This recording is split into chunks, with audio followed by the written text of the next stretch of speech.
नमस्कार मैत्रिणींनो. सानप क्राफ्टमध्ये आपलं स्वागत आहे. Instagramवर 4 दिवसापूर्वी मी ही एक तोरणाची स्टिकर अपलोड केली होती.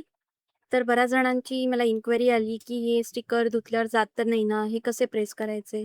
त्यासाठी मी एक फुल डिटेल व्हिडिओ बनवलेला आहे. माझ्याकडे 4x4चा एक खणाचा प्लेट आहे, जो आपण मॅग्नेटसाठी वापरतो. त्यावर हे आपण 3 इंचाचे स्टिकर मी तुम्हाला प्रेस करून दाखवेन, चिटकवून दाखवेन, की ती कशी दिसते. तर हे बघा, ही 4x4 ची प्लेट आहे, वुडन प्लेट. त्याला मी खणाचा कापड लावलेला आहे. तर आपण ही स्टिकर त्याच्यावर चिटकवायचं आहे. तर हे स्टिकर आपण आपल्या घरचा जो इस्त्री आहे, आयर्न आहे, त्यांनीही प्रेस करून चिटकवू शकतो. यावर एक सफेद रंगाचा असा रुमाल तुम्ही घालू शकता आणि खाली एक कापड अंथरायचं, त्यावर ते तुमचं मटेरियल ठेवून त्याच्यावर गरम करायची इस्त्री आणि हलक्या हाताने प्रेस करा. आता प्रत्येकाच्या घरामध्ये जी इस्त्री असते त्याचं टेम्परेचर वेगळं असू शकतं. त्यामुळे आधी हळूवारपणे हलक्या हाताने प्रेस करा. एकदा तुम्हाला टेम्परेचरचा अंदाज आला, की मग तुम्ही हे स्टिकर आरामात चिटकवू शकता. आता हे जेव्हा ते पूर्णपणे गार होतं ना, त्याच वेळेला हे स्टिकर काढायचे. जर गरम असतील तर ते स्टिकर त्या प्लास्टिकला चिटकून परत रिटर्न उपकतील. त्यामुळे पूर्णपणे गार होऊ द्या आणि मगच हे स्टिकर हळू तुम्ही काढा. आता हे बघा, आपलं मॅग्नेट हे असं चांगलं चिपकलेलं आहे. मागे तुम्ही मॅग्नेट चिटकवू शकता. खणाच्या कापडावर ही प्रिंट आम्ही प्रेस केलेली आहे. तर आम्ही एक्झिबिशनला असताना असे वेगवेगळे प्रकारचे बनवले होते मॅग्नेट्स. श्री शिवाय नमस्तु भीमचे होते, स्वामी समर्थांचे होते. अजून बरंच काही असे आपण बनवले होते. त्याच्यानंतर जय जय रघुवीर समर्थ असे मॅग्नेट्स आपण बनवून एक्झिबिशनला विकले होते. याच्यावर ॲक्रेलिकचेही काही-काही जणं चिटकवतात. ॲक्रेलिक कटिंगही आपल्याकडे मिळतं आणि हे स्टिकरही मिळतात. हे बघा, अशा प्रकारचे हे स्टिकर आहेत, जे तुम्ही तुमच्या टी-शर्टला प्रिंटला पण करू शकता. खणाच्या कापडाला करू शकता. उशीच्या प्रिंटला करू शकता. असे छोटे-छोटे प्रिंट तुम्हाला मिळतील. तुम्हाला ट्रायलसाठी मी जर तुम्ही ऑर्डर दिलीत, तर ट्रायलसाठी 2-3 स्टिकर मी तुम्हाला एक्स्ट्रा पाठवेन. ते तुम्ही तुमच्या अ, कुठल्याही अशा खणाच्या कपड्यावर आधी प्रिंट करून बघा, म्हणजे तुम्हाला अंदाज येईल. हे बघा, असे वेगवेगळे गणपती, सरस्वती, स्वस्तिक असे स्टिकर येतात. हे आम्ही असे बनवलेले आहेत स्टिकर. आता हा केळीचं पान आहे. खणाचं केळीचं पान आहे. ते याच्यावर वदनी कवळ जर तुम्हाला प्रिंट करायचं असेल, तर याची लांबी आणि रुंदी तुम्हाला आधी मला पाठवावी लागेल. आणि मग आम्ही ते वदनी कवळचा जो श्लोक आहे, तो आम्ही त्याचं स्टिकर तुम्हाला आम्ही बनवून देऊ. मग तुम्ही ते त्याच्यावर प्रेस करू शकता. आता हा बघा, स्लिंग आहे, त्याच्यावर आम्ही वारली डिझाइन प्रिंट केली आहे. हे छोटे-छोटे आपले पाऊच आहेत, त्याच्यावर अशी फुलांची प्रिंट आहे. हे बघा. आता मी तुम्हाला याचाही डेमो देईल, की हे स्टिकर जातात का धुतल्यानंतर? बऱ्याच जणांचा हा प्रश्न आहे. हा माझा स्वतःचा स्लिंग आहे. याला 1 वर्ष झालेलं आहे. तो वापरून खूप मळलेला आहे.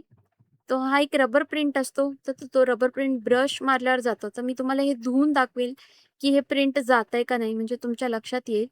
हे बघा, की मी आधी ते धुतलंय आणि मग त्याला मी थोडंसं लिक्विड सोप लावून त्याला मी चोळते. चोळल्यानंतर तुम्हाला कळेल, की त्याची प्रिंट निघते की नाही निघते.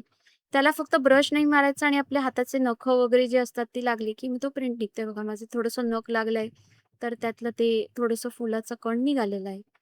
पण बाकी प्रिंट काही निघत नाही आणि तो धुतल्यानंतर अजून चांगला दिसतो.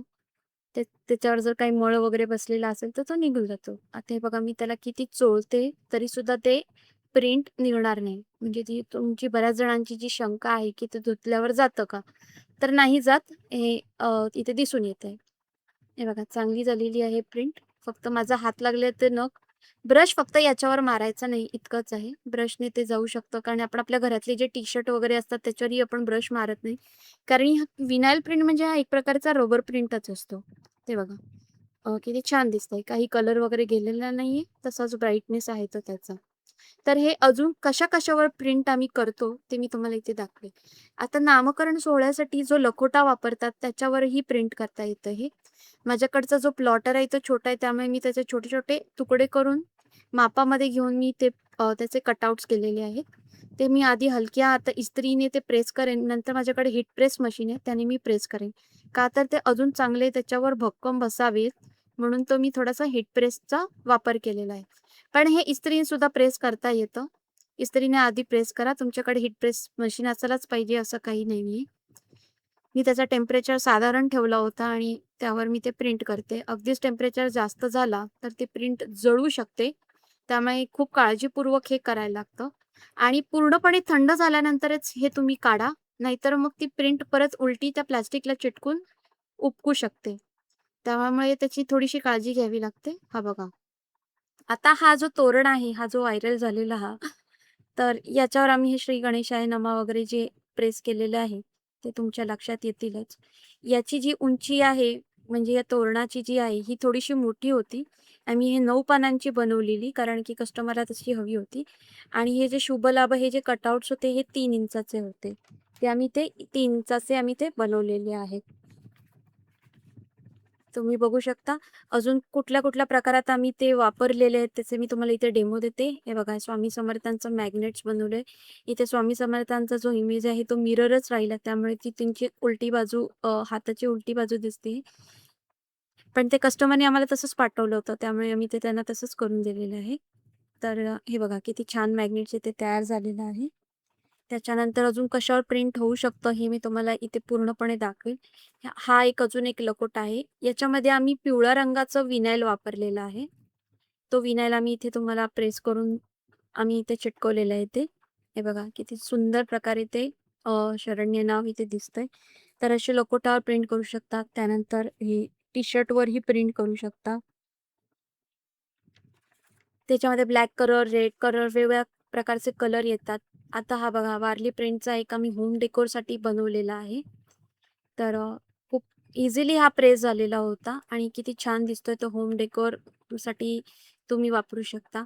त्यानंतर हळदीसाठी हा कुर्ता आम्हाला एका कस्टमरने आणून दिला होता आणि त्याच्यावर आम्ही हे प्रिंट केलं होतं. नवरदेव आणि फेटा. तर कस्टमाइजही असं आम्ही प्रिंट करून देतो. तुम्ही फक्त तुमचं माप आणि उंची वगैरे पाठवायचे सगळे डिटेल्स. त्याचप्रकारे आता हा जो आहे वेल्वेटवर प्रिंट केलेला आहे. हा बघा, हा जो कपडा आहे हा वेल्वेटवर आहे. एका लहान मुलीच्या ब्लाउजवर आम्ही तो प्रिंट केलाय. तिचं नाव कस्टमाइज करून दिलेलं आहे. तर वेल्वेटच्याही कपड्यावर ते प्रिंट होतं. आता हा तर आपला खणाचाच कपडा आहे. याच्यावर या कुंदे तुषार धवलाचं स्तोत्र आपण लिहिलेलं आहे. वॉल हँगिंग म्हणून ते वापरू शकतो आपण. त्याचप्रकारे अजून काही प्रिंट केलेल्या वस्तू आहेत ते मी तुम्हाला दाखवते. हा एक फ्रेम आम्ही तयार केलेला सरस्वती नमस्तुभ्यमचा आणि तो वॉल हँगिंगसाठी आपण वापरू शकतो.